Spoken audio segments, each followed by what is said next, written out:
Welcome to the Slop Temple. We pray this video helps. You begin by setting a stable foundation. Pick the correct hook and yarn to match your pattern, then make a 10x10 cm swatch.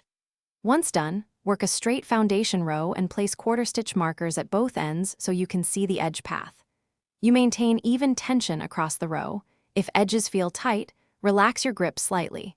This helps the first few stitches lie flat and prevents the common scaling-in problem at the border.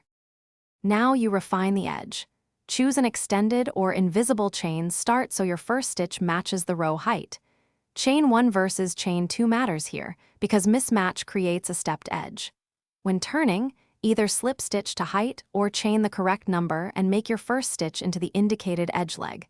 This keeps the profile even. You count the edge loops each row and consistently insert the hook into the same leg. Doing this, to finish, weave in ends along the edge with a blunt needle, keeping the tail tension even so you don't pucker the border. Once woven, block the piece, either steam or wet block, and pin the edges straight to set the shape permanently. If you still see waves or gaps, try one quick fix. Adjust tension slightly looser, switch turn method, or add a single crochet border row to even things out. This troubleshooting step solves most remaining irregularities without unraveling work.